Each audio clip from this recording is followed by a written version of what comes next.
Hello बेटे, I hope all of you are well and also your study is going very well. अब तक हम अपने जो हमारी सेकंड यूनिट है उसके 3 पार्ट्स कंप्लीट कर चुके हैं। ठीक है, फर्स्ट में हमने मोशन के बारे में पढ़ा, उसकी टर्म्स देखी। सेकंड में हमने एक्सेलरेटेड जो मोशन होता है उसके बारे में देखा, और थर्ड में हमने देखा था वेक्टर्स, क्योंकि वेक्टर्स बहुत ही ज़्यादा इंपॉर्टेंट हैं। ओके, और जितना अभी आप लोग पढ़ चुके हो, अब थोड़ा सा फोर्थ यूनिट में और करवाएंगे मल्टीप्लिकेशन के बारे में। तब तक आप लोग हैबिचुअल हो जाओ वेक्टर्स की, ठीक है, अदरवाइज तो दिमाग घूम जाएगा, फिर काम नहीं करेगा। तो इतना हम कर चुके हैं। आज हम अपना नेक्स्ट टॉपिक कंप्लीट करते हैं। अभी तक हमने पढ़ा है मोशन इन 1 डायमेंशन। ठीक है, तो आपकी +1 के स्कोप में है motion in 1 dimension and motion in 2 dimension. Okay, 2 dimension that means motion in a plane.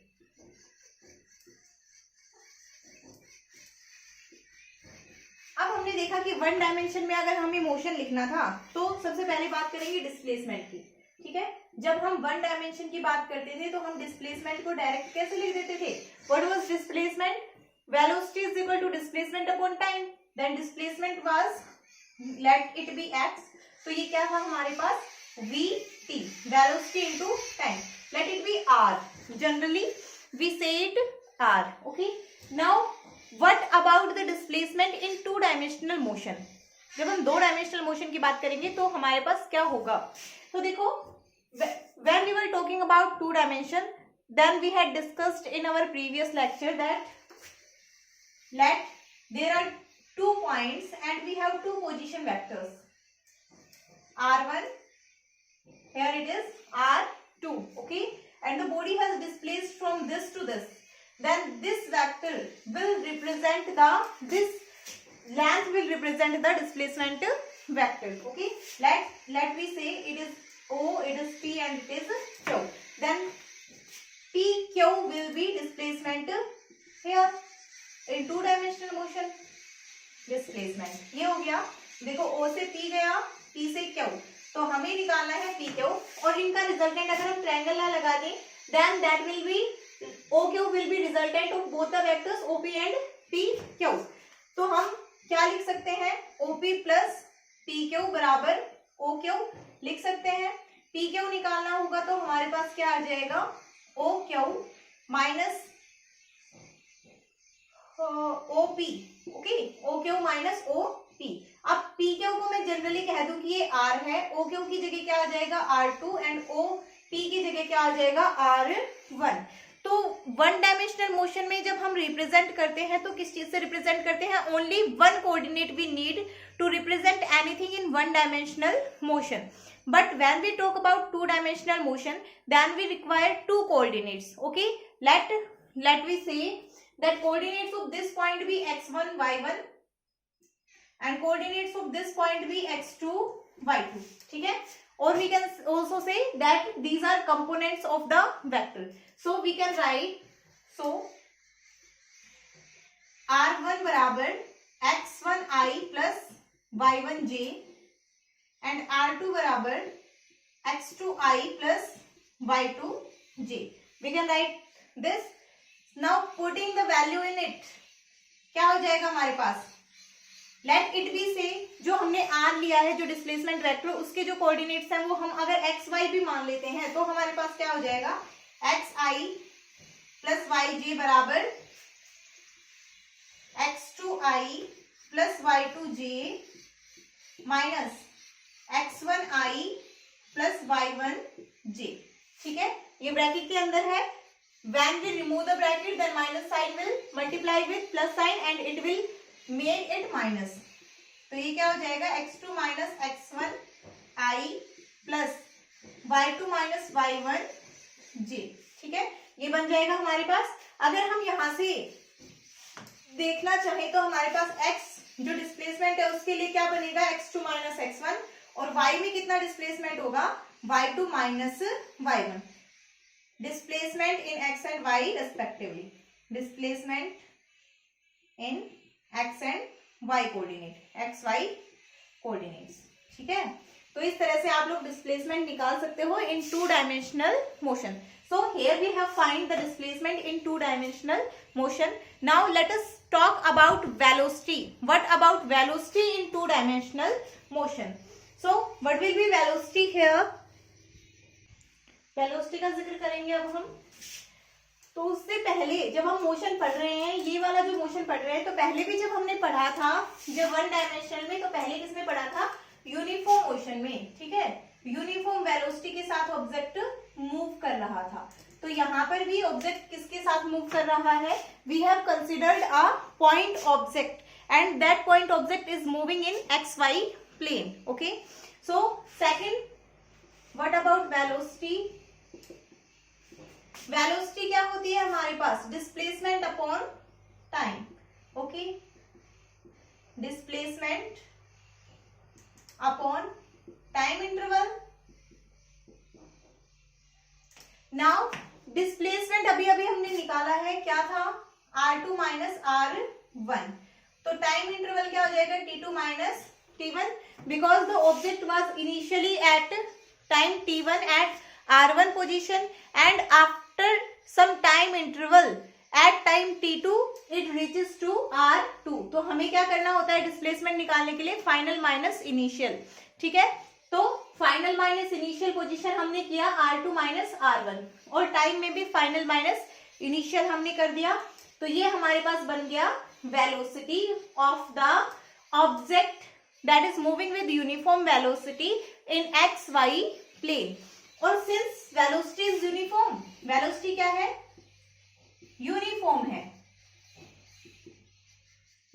Since velocity is uniform, तो क्या हो जाएगा हमारे पास, the value of v will be same, same रहेगी सारे टाइम इंटरवल्स के लिए, for all time intervals, for all values of t1 and t2,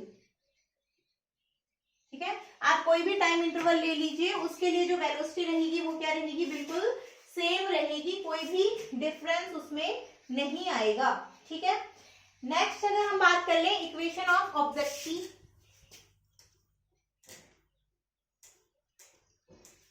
अब हम बात करना चाहते हैं कि पोजीशन क्या होगी, जो ऑब्जेक्ट है उसकी इक्वेशन क्या होगी मोशन की।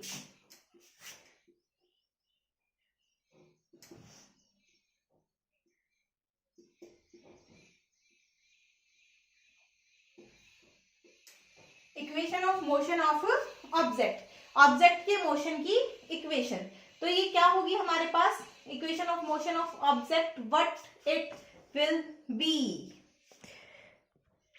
तो अभी अभी हमने वेलोसिटी निकाली, और वेलोसिटी क्या निकाली थी, v equals to r2 minus r1 upon में t2 माइनस t1, ठीक है, ये निकाली थी। अब अगर इससे मैं इक्वेशन लिखना चाहूं, देन r2 माइनस r1 बराबर v t2 माइनस t1, ये आ जाएगी। अब मान लो let's say at time t1 equals to 0, time t1 को मैंने 0 ले लिया, the coordinates of r1 has coordinates x nought y nought, ठीक है, r नोट के coordinates x1 x nought y nought है। आफ्टर टाइम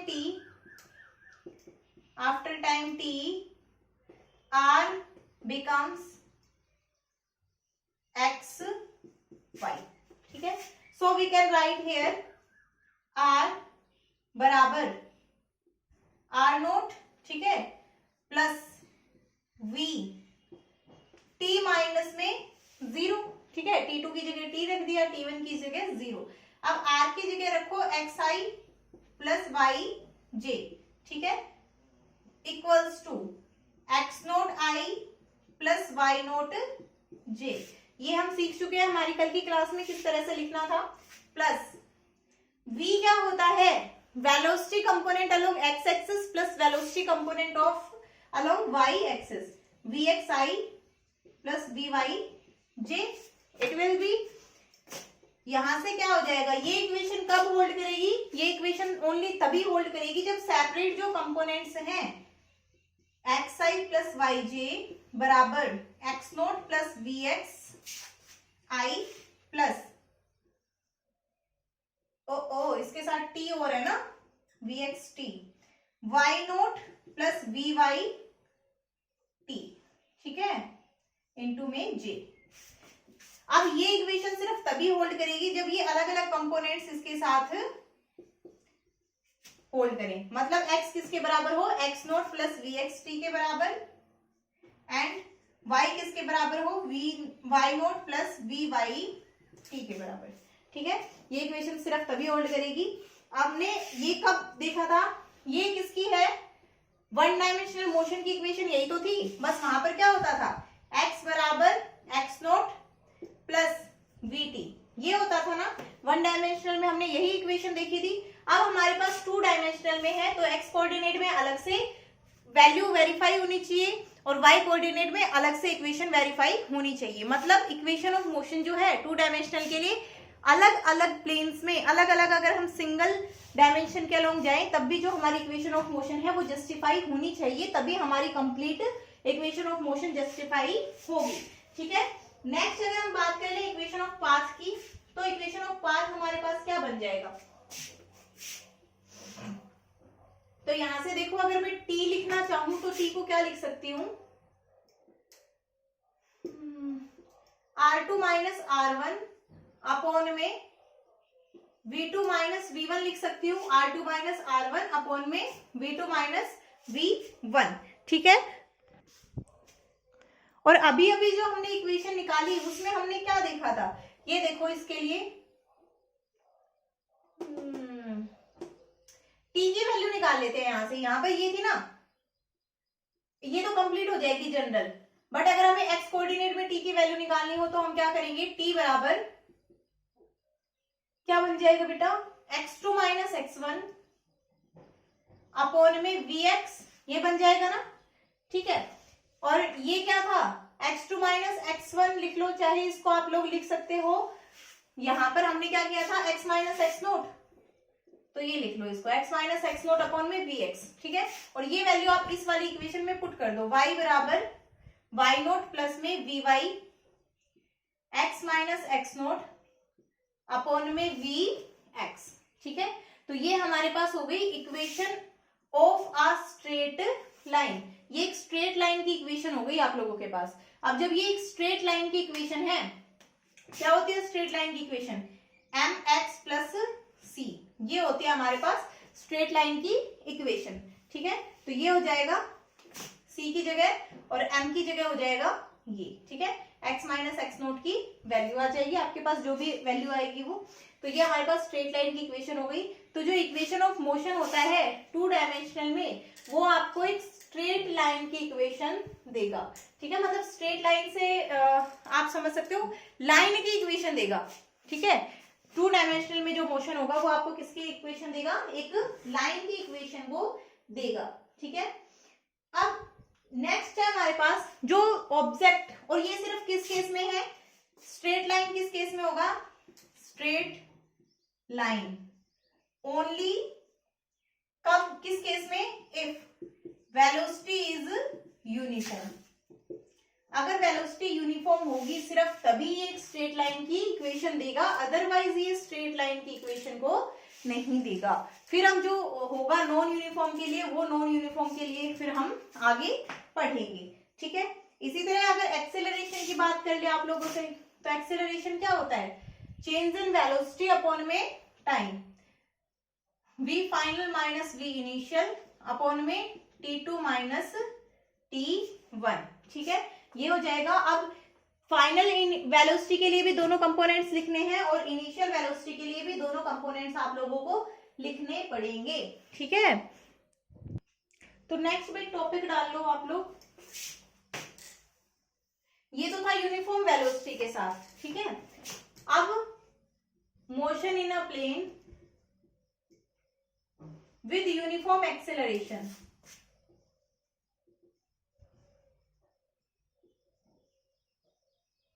अब हम देखना चाहते हैं प्लेन में मोशन यूनिफॉर्म एक्सेलरेशन के साथ कैसे होगा। तो देखो एक्सेलरेशन के लिए इक्वेशन क्या होती है, वन डायमेंशनल में v बराबर u प्लस ए टी। यहां पर क्या हो सकता है हमारे पास, क्या आ जाएगा इसके साथ ही, v2 माइनस v1।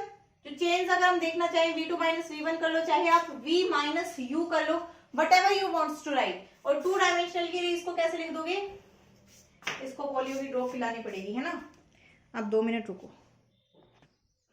हाँ भाई देखो, तो ये जो v होता है ये क्या होता है हमारे पास vx प्लस vy, u होता है वो क्या होता है ux प्लस uy, और ये इसके साथ होता है i, इसके साथ j, i और j, ठीक है। इसी तरह एक्सेलरेशन की बात करेंगे तो क्या हो जाएगा axi प्लस ayj, ठीक है, ये ऐसे हो जाएगा हमारे पास। अब देखो v बराबर vxi प्लस vyj बराबर uxi plus uyj plus axi plus ayj into में t, ठीक है। यहां से कंपेयर करो तो vx के लिए जो इक्वेशन बन जाएगी, इक्वेशन ऑफ मोशन, वो क्या बन जाएगी आई वाले कंपोनेंट्स एक साथ ax t, और vy के लिए क्या बन जाएगी uy प्लस ay t। तो ये बन जाएगी आपके पास equation of motions for the particles in 2 dimension, ठीक है। 2 डायमेंशन के लिए कंप्लीट हमें रखनी पड़ेगी, ठीक है। और ये देखो सिंगल सिंगल जो पार्टिकल्स है उसके लिए भी क्या करती है वेरीफाई होती है, उसको भी सेटिस्फाई करती है इक्वेशन, ठीक है। यहाँ पर एक चीज हमेशा याद रखना, v का जो मैग्नीट्यूड है वो क्या है vx square plus vy square, because both the components are at right angle to each other, इधर vx इधर वाला vy, ठीक है। इसी तरह ax जो होगा वो क्या होगा, सॉरी a क्या होगा ax स्क्वायर प्लस ay का स्क्वायर, और जो r आएगा वो क्या आएगा x स्क्वायर प्लस y का स्क्वायर अंडर द रूट। ये चीजें आप लोगों को हमेशा याद रखनी है। Time will be same, time has no components, ठीक है, because time is a scalar quantity, okay. अच्छा ये बताओ टाइम एक स्केलर क्वांटिटी क्यों है, डायरेक्शन तो उसकी भी है ना, हमेशा आगे की तरफ बढ़ता रहता है, तो why time is a scalar quantity. अच्छा क्वेश्चन है, अब आप लोग इसको करोगे कि टाइम एक स्केलर क्वांटिटी क्यों है। नेक्स्ट हम पढ़ेंगे प्रोजेक्टाइल के बारे में। Projectile, what is a projectile, projectile क्या होता है, तो क्या होता है भाई प्रोजेक्टाइल, बताओ तुम जल्दी बताओ, सुना है कभी किसी ने भी प्रोजेक्टाइल क्या होता है। तो एक ऐसा ऑब्जेक्ट जिसको आप लोगों ने फेंका हो, ठीक है, आपको गुस्सा आया और आपने चीजों को ऐसे फेंक दिया, ओके, तो वो क्या बन गया प्रोजेक्टाइल बन गया, ठीक है। तो आप देखो an object which is thrown at some initial velocity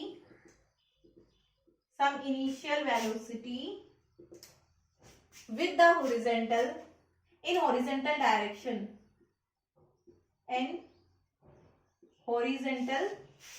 direction and it moves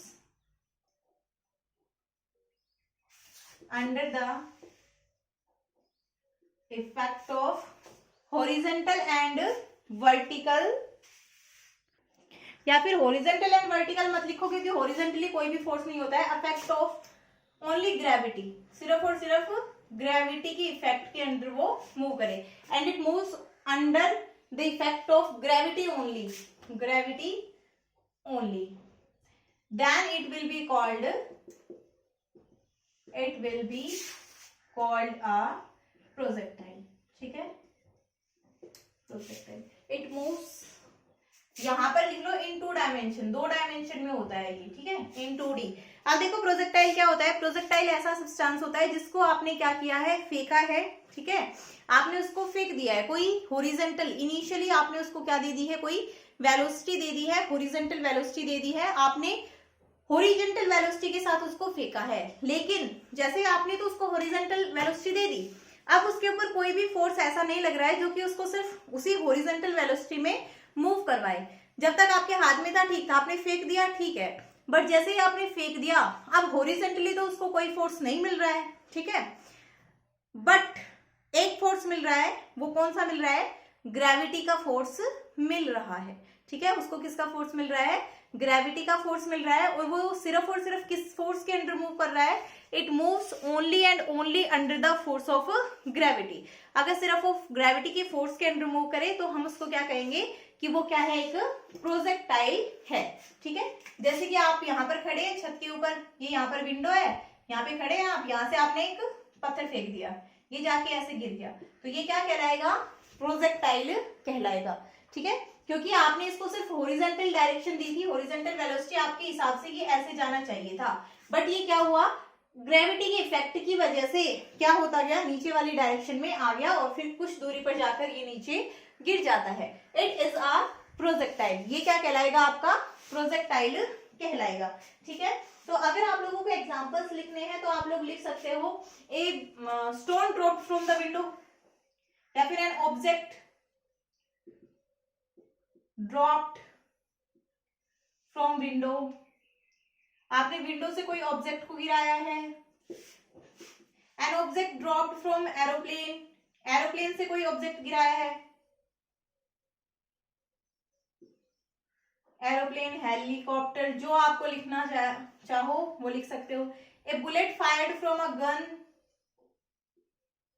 ये सारे क्या है बेटा, प्रोजेक्टाइल के एग्जाम्पल्स हैं। ठीक है, ये सारी किसकी कैटेगरी में आते हैं, प्रोजेक्टाइल की कैटेगरी में आते हैं। और भी आप लिख सकते हो, जो एथलीट्स होते हैं जो कि हैमर फेंकते हैं, जैवलिन फेंकते हैं, वो सब किस में है, प्रोजेक्टाइल की कैटेगरी में वो सब आते हैं। ठीक है, तो ये हमारे पास हो गया all about projectile motion. Okay, next अगर हम बात करना चाहें तो नेक्स्ट हम कर सकते हैं कि प्रोजेक्टाइल हमारे पास कितनी वेलोसिटीज के अंडर मूव करता है, कितनी वेलोसिटीज के अंदर मूव करता है। तो projectile moves under, projectile moves under the effect of, या फिर combined effect of, combined effect of two velocities, दो वेलोसिटीज की कंबाइंड इफेक्ट के साथ प्रोजेक्टाइल मूव करता है। पहला तो क्या है, a uniform velocity, a uniform velocity, that is horizontal, that is horizontal, which remains constant, which remains constant provided there is no air resistance, provided there is no air resistance।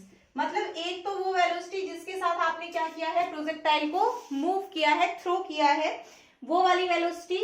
अब ये वाली velocity क्यों होती है, क्योंकि जो ये velocity है, यूनिफॉर्म वेलोसिटी, जिस वेलोसिटी के साथ आपने फेंका है, हम क्या सोचते हैं, वो ऑब्जेक्ट उसी वेलोसिटी के साथ जाएगा। अगर एयर रेजिस्टेंस हुआ तो कुछ ना कुछ उसकी वेलोसिटी कम हो सकती है, अदरवाइज उसकी वेलोसिटी कम नहीं होगी। ठीक है, सेकंड क्या है, ए uniformly changing velocity, uniformly changing velocity. दूसरा क्या है, uniformly changing velocity and which is changing due to the effect of gravity, which is changing due to the effect of,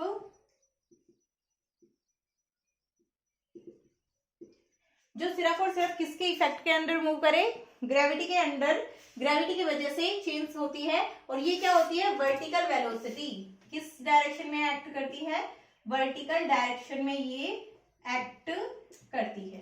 ठीक है, हॉरिजॉन्टल डायरेक्शन में हॉरिजॉन्टल वेलोसिटी एक्ट करती है, और vertical direction में आप लोगों के पास वर्टिकल वेलोसिटी एक्ट करती है।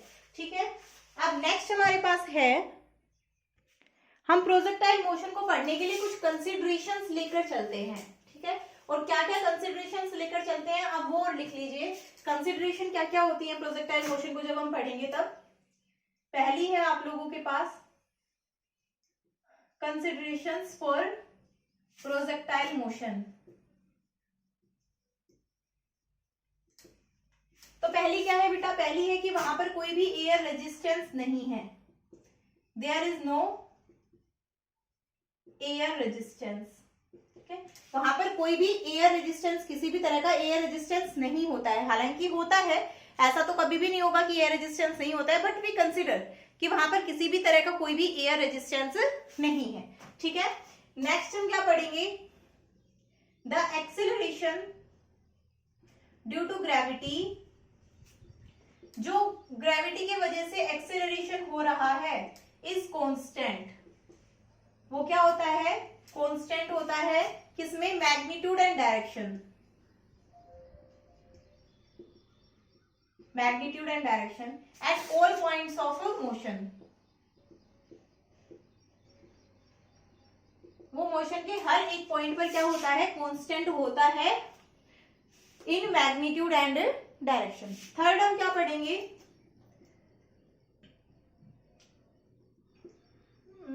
There is no effect. वहां पर कोई भी इफेक्ट नहीं होता है due to rotation of earth, due to rotation and curvature of earth. Rotation और कर्वेचर ऑफ अर्थ की वजह से हम इफेक्ट को बिल्कुल भी नहीं मानते हैं या फिर नेग्लिजिबल मान लेते हैं। तो जब भी हम प्रोजेक्टाइल पढ़ते हैं तो हम ये तीनों कंसीडरेशन करके चलते हैं कि वहां पर कोई भी एयर रेजिस्टेंस नहीं है, सबसे पहली बात। दूसरी बात, जो एक्सेलरेशन ड्यू टू ग्रेविटी है उसकी वैल्यू हर जगह पर, जो प्रोजेक्टाइल का मोशन हो रहा है उस पूरे प्रोजेक्टाइल के मोशन में क्या है, वो वैल्यू कांस्टेंट रहेगी, बिल्कुल भी चेंज नहीं होगी। ना ही डायरेक्शन में चेंज होगी और ना ही मैग्नीट्यूड में चेंज होगी। ऑलवेज इधर एक्ट करेगी सेंटर ऑफ द अर्थ की तरफ। नेक्स्ट है, जो अर्थ का रोटेशन होता है उसकी वजह से भी कोई भी इफेक्ट नहीं पड़ेगा, क्योंकि आप लोगों ने पढ़ा होगा और आगे पढ़ भी लोगे ग्रेविटेशन वाले चैप्टर में कि अर्थ के रोटेशन की वजह से जी की वैल्यू पर इफेक्ट पड़ता है। ठीक है, रोटेशन और कर्वेचर की वजह से। तो ये सब हम देख लिया है। अब हम देखते हैं अपना next, projectile given horizontal projection. Next topic है हमारा प्रोजेक्टाइल गिवन हॉरिजॉन्टल प्रोजेक्शन।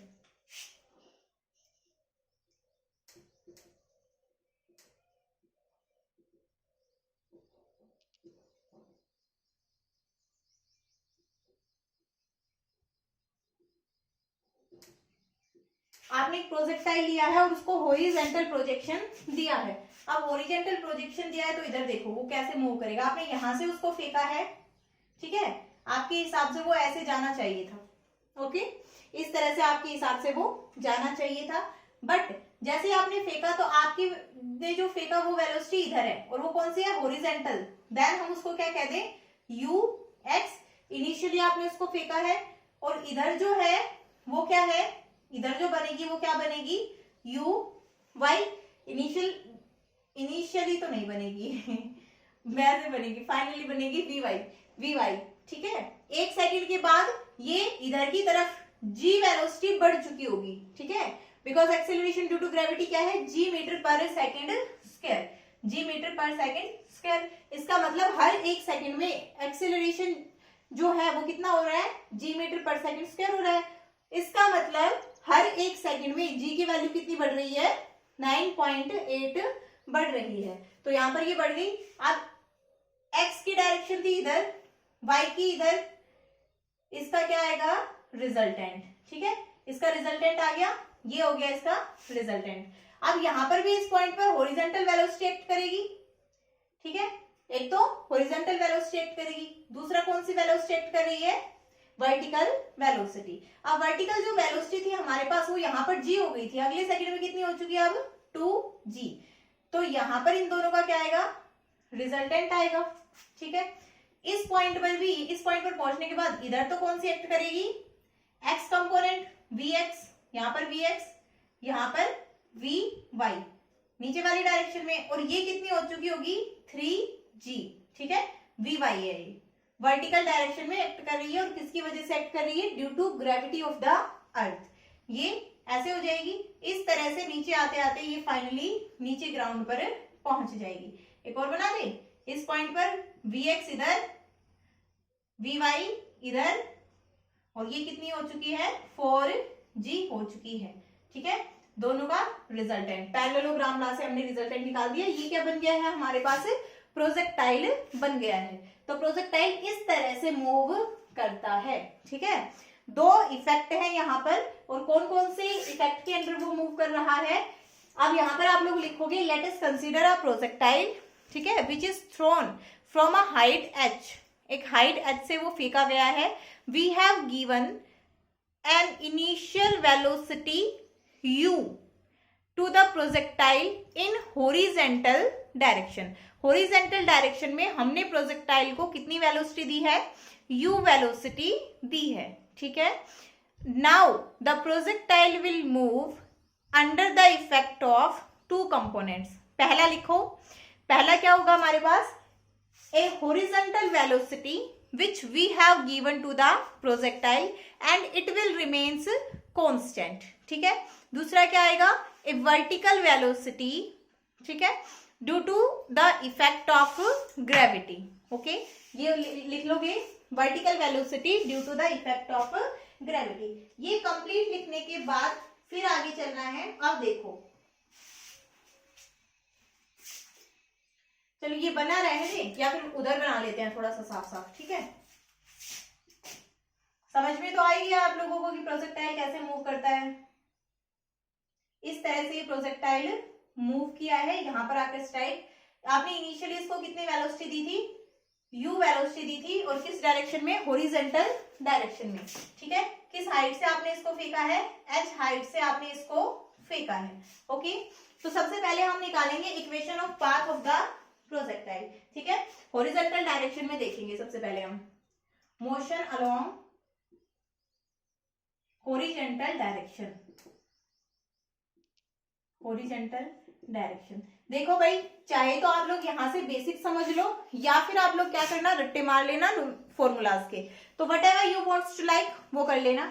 अब देखो, जब आपने इनिशियली फेंका है तो ux की वैल्यू कितनी है, u, ठीक है। हॉरिजॉन्टल डायरेक्शन में ux तो कितना हो गया, u, बट वर्टिकली, जो वर्टिकल डायरेक्शन है उसमें फाइनली जो uy है वो कितना होगा, जो uy है आपने इनिशियली y डायरेक्शन में कितनी वेलोसिटी दी, तो हमें अब निकालना है द मोशन या फिर the position of object, position of object at any point,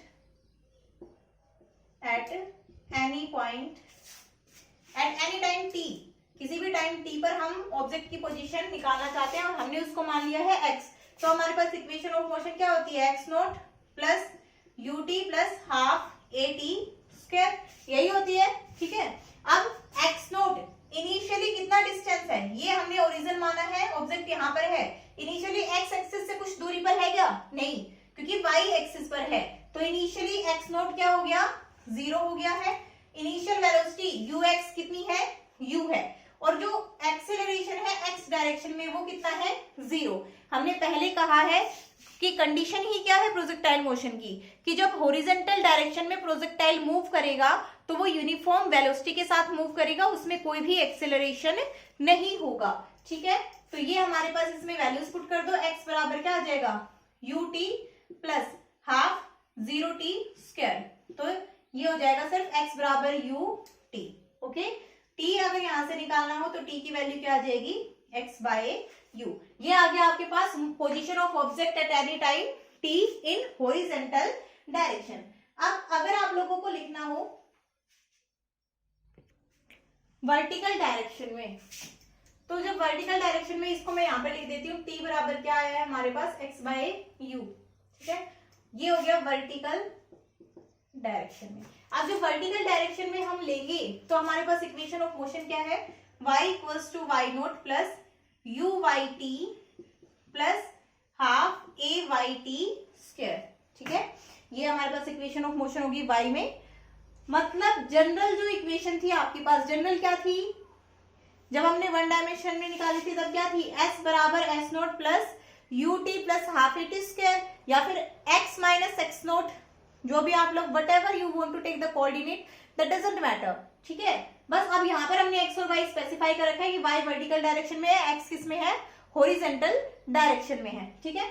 अब देखो y equals to y naught plus u y t plus half a y t का स्क्वायर। ओके, यहाँ पर देखो इनिशियली y नोट क्या है, 0, ठीक है। y नोट इनिशियली 0 है, क्योंकि हमने ऊपर वाली डायरेक्शन में भी कुछ भी नहीं लिया है ना। नेक्स्ट यहां से अगर हम देखना चाहें,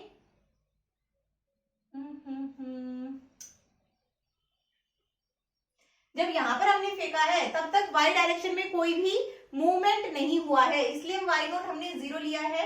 अब नेक्स्ट अगर हम यू वाई लेना चाहें तो इनिशियली हमने सिर्फ ऑब्जेक्ट को क्या दी है, हॉरिजॉन्टल वेलोसिटी दी है, only we have given horizontal velocity.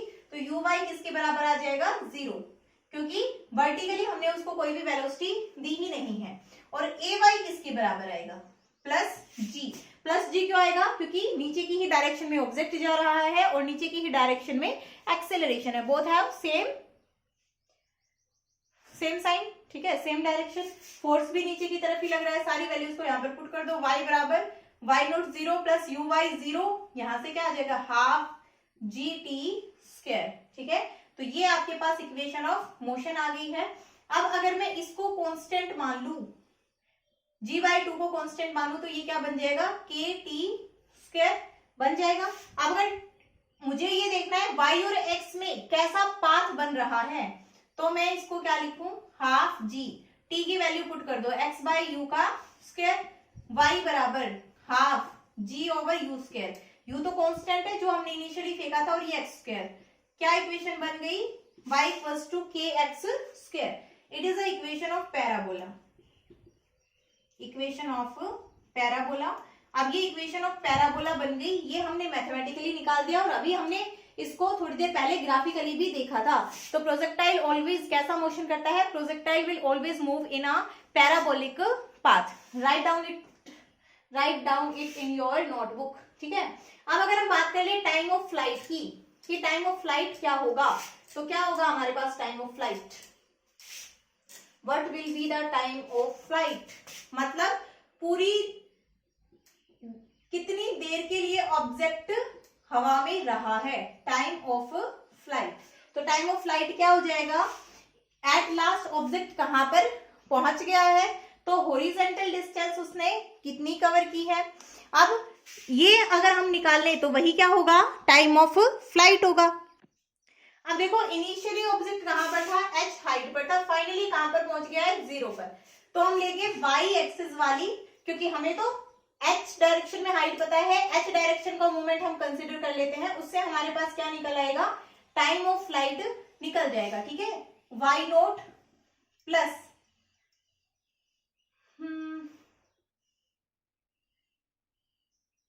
u y t plus half a y t square. y naught 0, u y 0, a y की जगह क्या रखना है, अब यहां पर हमें y की जगह रखना है h और a वाई की जगह g, ठीक है। y नोट बराबर 0 है और u वाई बराबर भी क्या है हमारे पास, 0 है। तो क्या हो जाएगा, y माइनस वाई नोट, तो y नोट तो 0 है, y की जगह h, दूसरा हाफ जी टी स्क्वायर, और टाइम ऑफ फ्लाइट को मैंने t से डिनोट कर दिया, where capital T is time of flight, ठीक है। अभी हम इन सभी की डेफिनेशन और लिखेंगे, ठीक है, टाइम ऑफ फ्लाइट की, इन सब चीजों की। तो नेक्स्ट देखो यहां से क्या आ जाएगा, t बराबर 2h by G, root 2h by G, मतलब इतने टाइम के लिए प्रोजेक्टाइल किस में रहेगा, हवा में रहेगा। इतने टाइम के लिए वो सिर्फ हवाबाजी दिखाएगा, बाकी नहीं दिखाएगा, ठीक है। नेक्स्ट है हमारे पास ये y कोऑर्डिनेट या x कोऑर्डिनेट। नेक्स्ट है हमारे पास रेंज। रेंज क्या होती है प्रोजेक्टाइल की, रेंज होती है कि आपने यहां से जब उसको फेंका है तो हॉरिजॉन्टली उसने कितना डिस्टेंस ट्रेवल किया है, वो हमारे प्रोजेक्टाइल की रेंज होती है, ठीक है, कि हॉरिजॉन्टली उसने कितना डिस्टेंस ट्रेवल किया है। तो निकाल दो, अभी अभी हम निकाल भी चुके हैं वैसे तो। रेंज हॉरिजॉन्टली कितना डिस्टेंस ट्रेवल किया है, तो फॉर्मूला देखो मैंने यही लिख रखा है, x क्या आया था, u into T, u T, यही आया था ना, या कुछ और था, यही था।